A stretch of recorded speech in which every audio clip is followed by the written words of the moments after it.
یانەی پێشمەرگەی لێر نیە شێروانە بنەوە تۆمار بکە و لە دوایین خوڵەکەکان خاڵێکی بۆ خۆی گەڕاندەوە.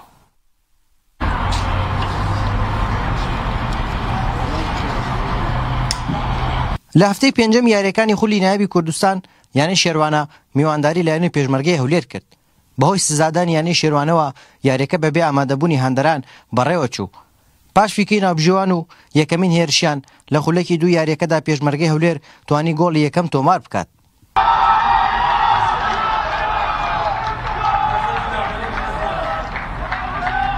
لە بەرامبەرەوە گۆڵەدا یاریزانانی شێروانە چەند جارێک هێرشی مەترسیداریان بردە سەر گۆڵی میوانەکەیان تاوەکو لە خولەکی 27 ناوبژێوان لێدانی سزای بۆ شێروانە هەژمار کرد و توانیان لە ڕێگەیەوە ئەنجامەکە یەکسان بکەنەوە.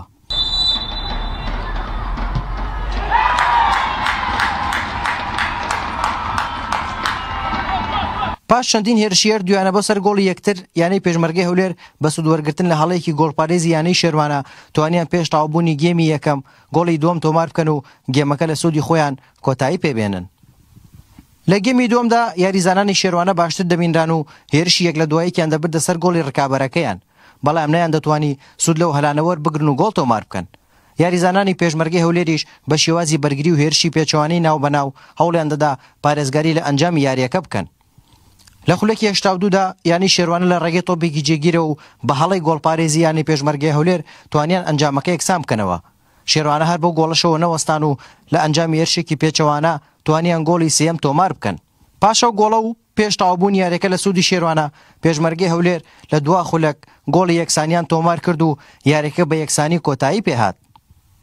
ئەنجام یاریەکە بەڕاستی دەرێم یعنی عادلانە بوو، هەم ئەوان باش بوون هەم ئێمەش زۆر باش بووین.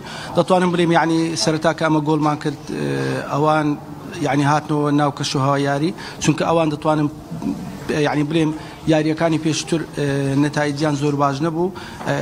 ئینشاڵڵا لە داهاتوو نەتایجەکانیان باش دەبیتن، بەڵام یعنی کۆڵیان نەدا توانیان لە کۆتاخولەکان گۆڵی سێمان لێ بکەن و ئێمەش بەڕاستی دەڵێم ئێمەش یعنی کۆڵمان نەدا هەرچەندە خولەکەی زۆر کەم مابوو دەمانتوانی یعنی کە گۆڵی بەرامبەرمان کرد دەمانتوانی گۆڵی چوارەمیش بکەین، بەڵام ئیدی بەڕاستی دەڵێم خوای گەورە ئەو های نووسی بوو عادلانە بوو نەتیجەکە و دەتوانم بڵێم یەکێک لە یاری هەرە خۆشەکانی خولی کوردستان بوو.